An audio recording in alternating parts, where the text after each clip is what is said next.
L'édito politique sur Europe 1 avec Le Figaro. Bonjour Alexis Brézet. Bonjour Dimitri, bonjour à tous. Alors finalement, Alexis, Laurent Wauquiez a fait savoir hier que les députés LR ne voteraient pas la censure vendredi et donc que le budget au bénéfice de l'article 49.3 serait considéré comme adopté. Est-ce que cela vous surprend, Alexis ? Non Dimitri, pas un instant. Ça fait des semaines et même des mois que Laurent Wauquiez répète, je cite, que la censure ne viendra pas de LR parce que, je cite encore, la droite ne fait pas tomber les gouvernements, même s'ils font une politique de gauche.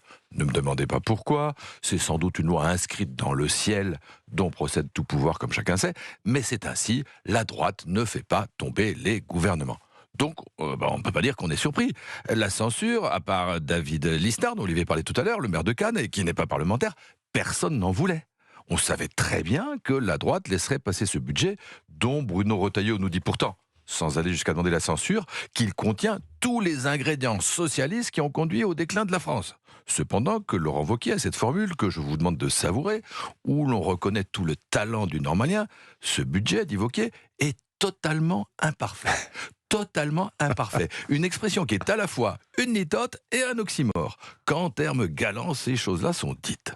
Non, ce qui est plus nouveau peut-être, c'est le motif invoqué pour justifier cette non-censure. Jusqu'ici, lors du PLFSS et de l'abandon de la réforme des retraites notamment, c'était au nom de la stabilité intérieure du pays. On ne pouvait pas condamner la France au désordre. Cette fois, les LR ont perfectionné l'argument. C'est la stabilité du monde qui est convoquée.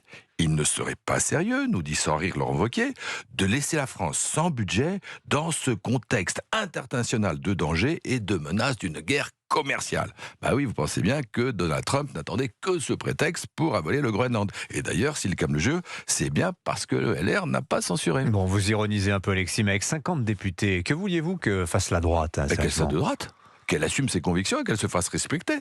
Regardez, sur le Mercosur, ça a marché.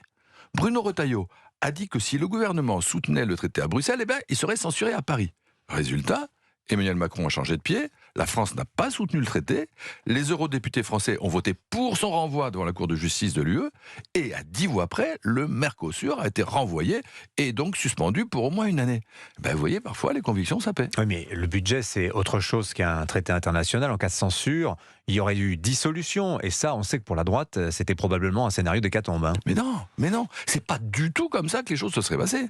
S'il y a 10 jours, la droite avait dit logiquement, nous ne voterons pas un budget de gauche. Mais jamais Emmanuel Macron, qui ne veut en aucun cas une dissolution, n'aurait laissé Sébastien Lecornu prendre le risque de 3,49.3. Pas du tout. Il lui aurait imposé, comme c'était son souhait depuis le début, de passer par les ordonnances. Mais oui. Alors bien sûr, il y aurait eu censure, Sébastien Lecornu serait tombé, un autre Premier ministre aurait été nommé, mais le budget initial, 10 fois moins à gauche, 10 fois moins nocif pour le pays que le budget modifié par les socialistes, serait, lui, entré en vigueur. Donc résumons-nous. Si elle avait fait preuve d'un peu de courage, la droite aurait pu 1. Prouver à ses électeurs qu'elle est fidèle à ses convictions en votant, en votant contre le budget. 2. Elle aurait pu leur manifester qu'elle n'a plus rien de macroniste en votant la censure de Sébastien Lecornu. 3. Elle aurait pu rendre service à la France en provoquant l'adoption d'un budget nettement moins désastreux que celui qui va être finalement adopté. Elle a préféré perdre sur les 3 tableaux. À 1 an de l'élection présidentielle, c'est à se demander si la droite n'a pas décidé de passer l'arme à gauche. Dans tous les sens du terme, j'imagine, Alexis. Hein. Merci beaucoup. L'édito politique sur Europe 1.